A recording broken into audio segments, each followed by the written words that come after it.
भक्तों पे कृपा है बाबा गेला राम की, सारे भक्तों पे कृपा है बाबा गेला राम की। ओ मेरे प्यारे प्यारे गोदड़ी वाले घनश्याम की, मेरे प्यारे प्यारे गोदड़ी वाले घनश्याम की। सदा साथ देना मेरे प्यारे बाबा, सदा साथ देना मेरे प्यारे बाबा। अब तेरे सिवा कुछ उजाला नहीं, अब तेरे सिवा कुछ गुजारा नहीं। भक्तों पे कृपा है बाबा गेला राम की, प्यारे भक्तों पे कृपा है बाबा गेला राम की।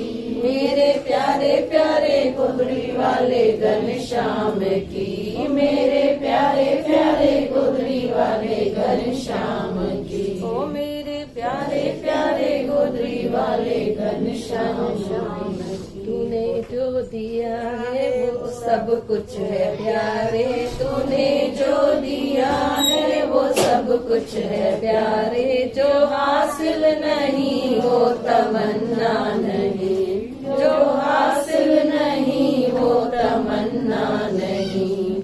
भक्तों पे कृपा है बाबा गेला राम की, प्यारे भक्तों पे कृपा है बाबा गेला राम की। ओ मेरे प्यारे प्यारे गोदड़ी वाले घनश्याम की, मेरे प्यारे प्यारे गोदड़ी वाले घनश्याम की। बोलो गोदड़ी वाले घनश्याम की। प्लेट वठी कुछ सुठा कर्म कंदा आहियूं तॾहिं असांखे कामिल गुरु मिलंदा आहिनि।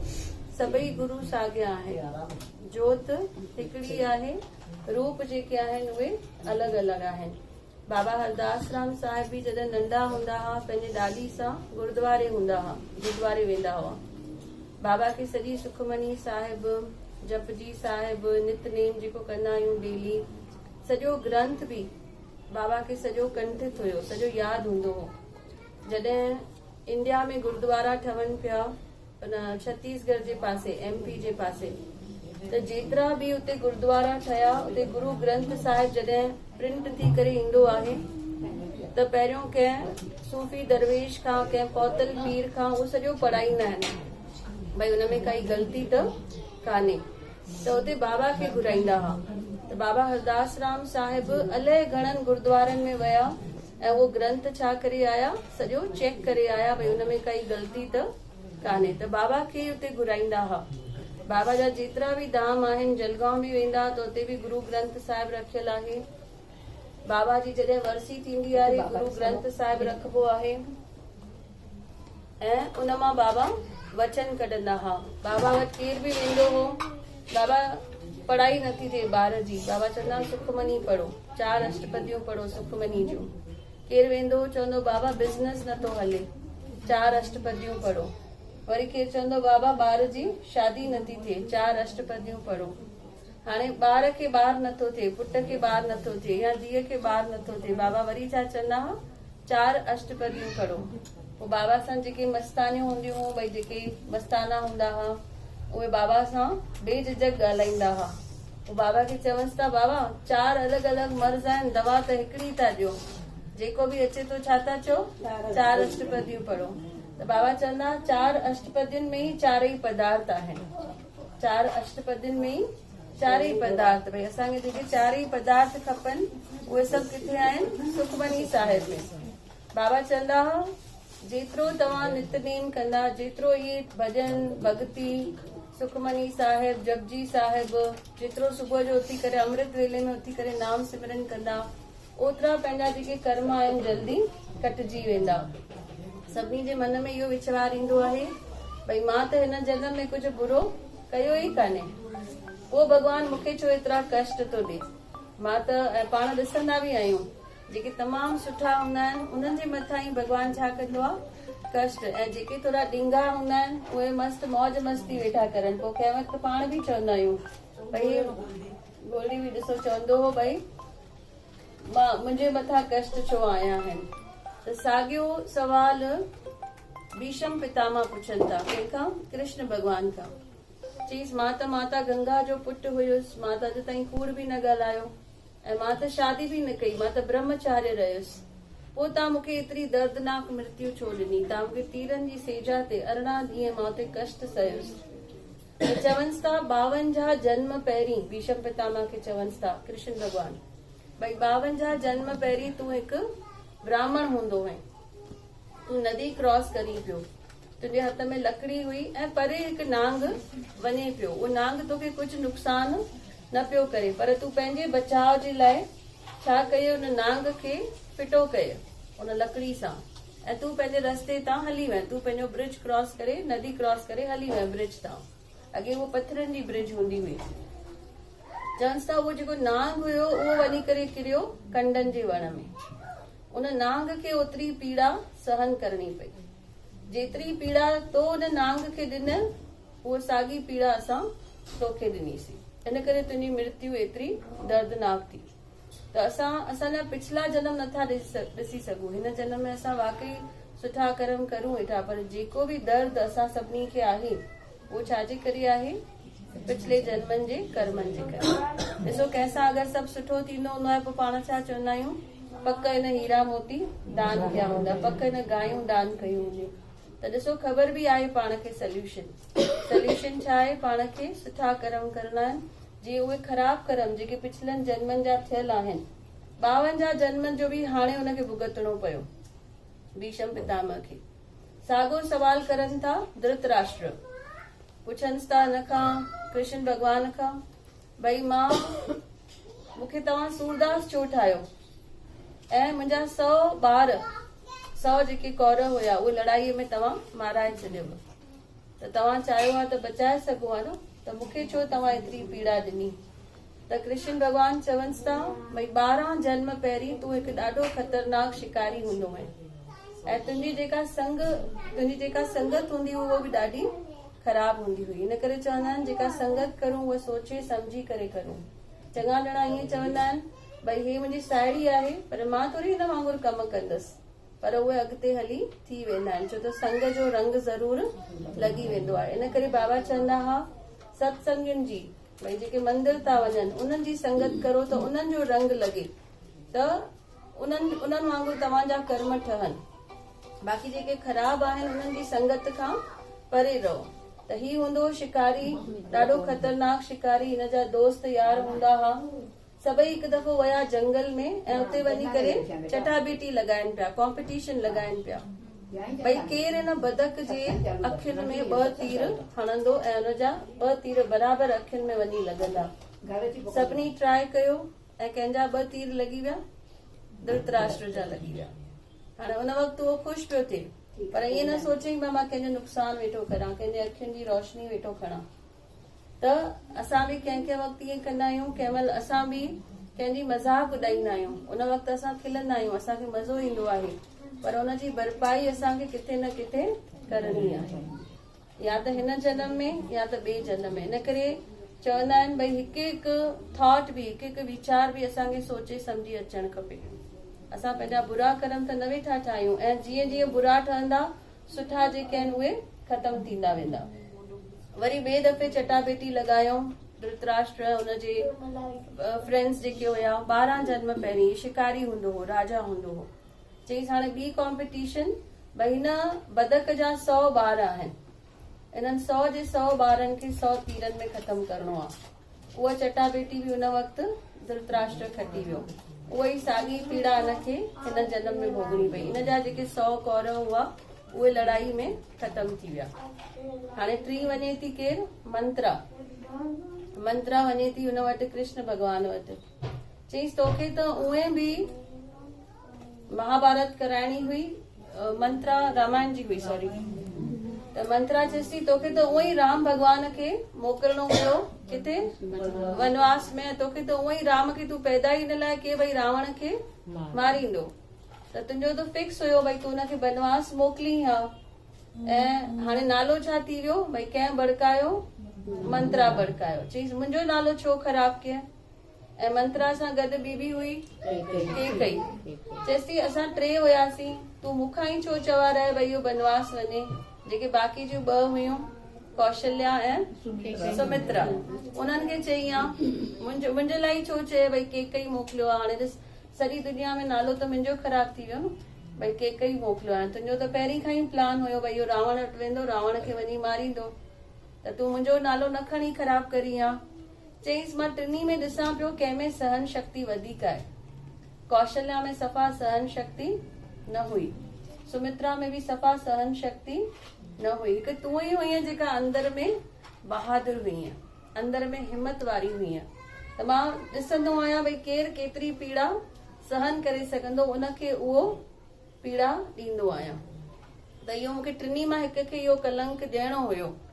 दशरथ छो त दशरथ खे छा मिलियल हुयो, श्राप मिलियल हुयो भई तुंहिंजो पुटु वेंदो।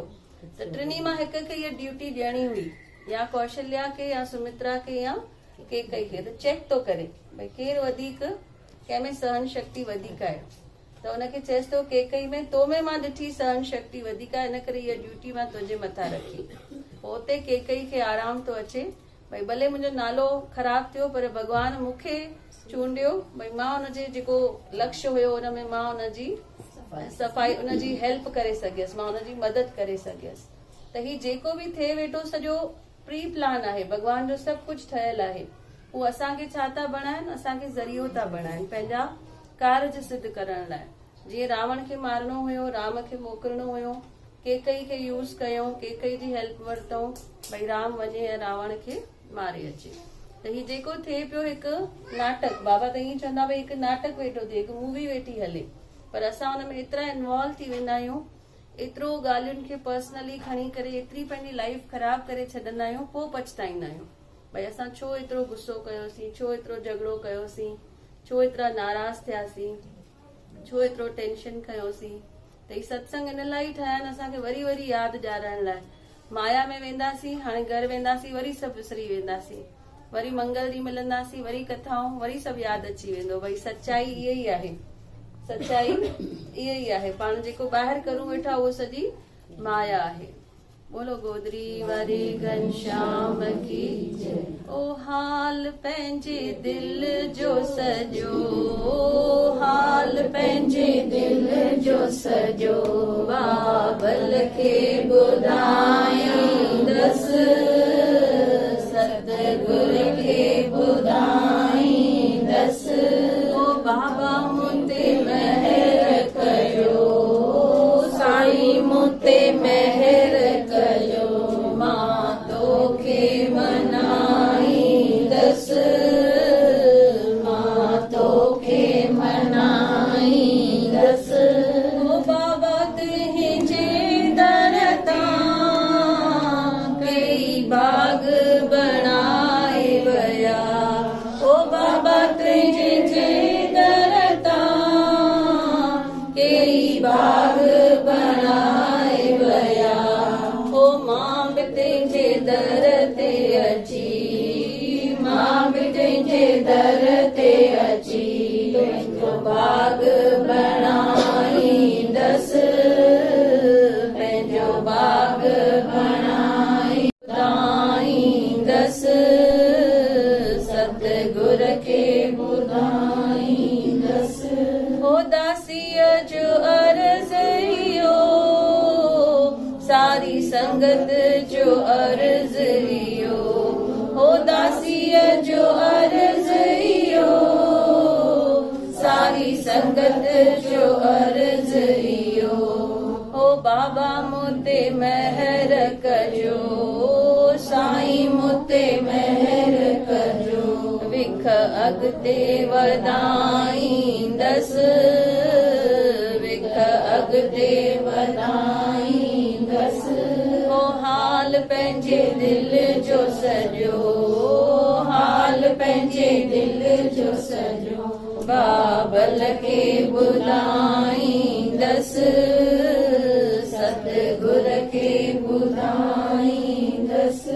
ओ बाबा मुते महर कजो, साईं मुते महर कजो, मां तोखे मनाईंदसि,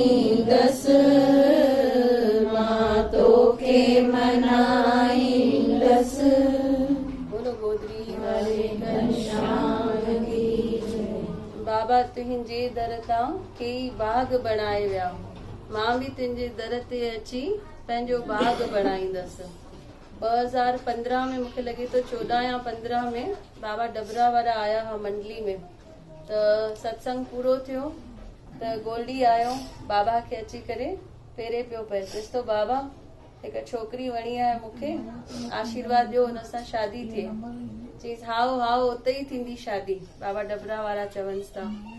चईस बाबा अञा बिज़नेस भई वधायां थोरो।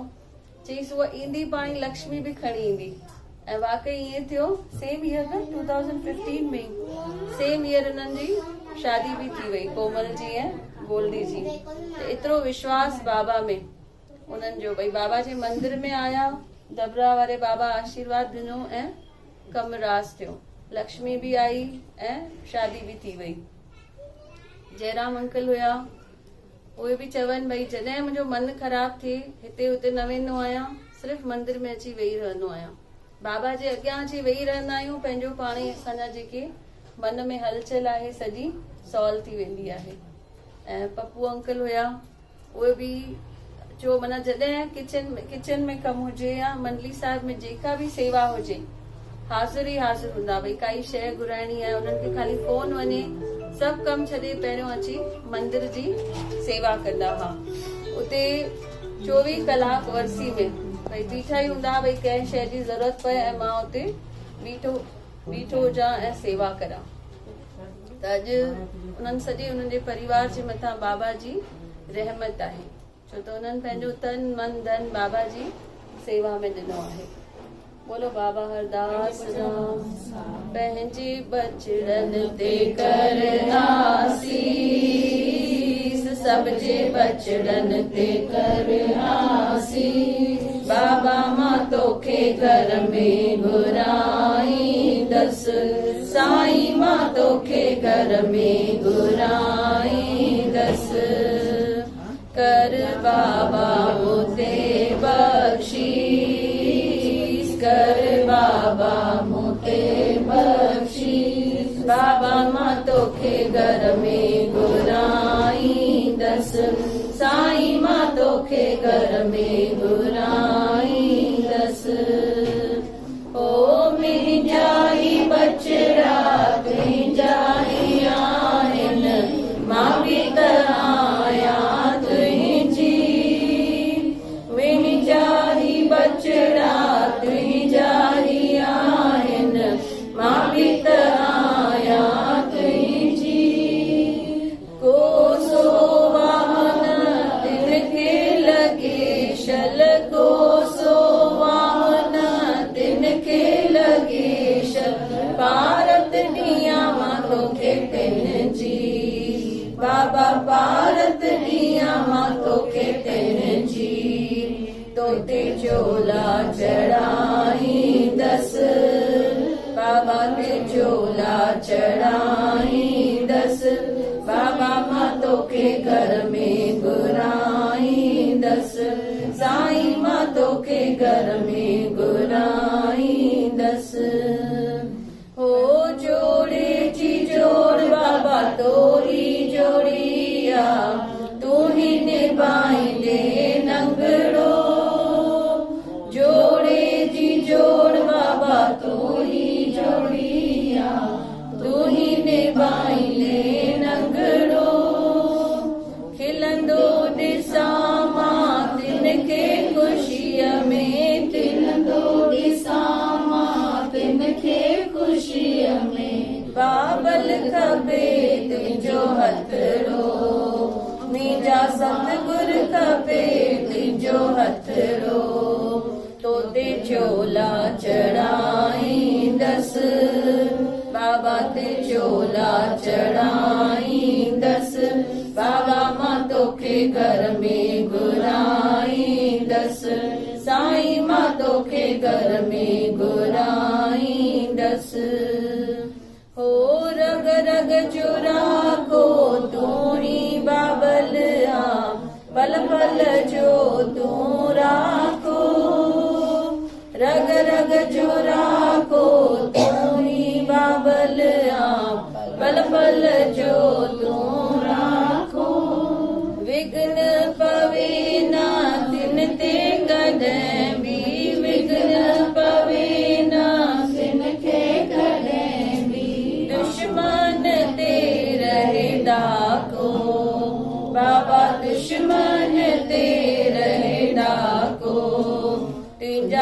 सत्संग कराईंदस बाबा जा सत्संग कराईंदस बाबा मां तोखे घर में घुराईंदस साईं मां तोखे घर में घुराईंदस पंहिंजे बचड़न ते कर आसीस सब जे बचड़न ते कर आसीस बाबा मां तोखे घर में घुराईंदस साईं मां तोखे घर में घुराईंदस बोलो गोदरी वारे घनश्याम की जय।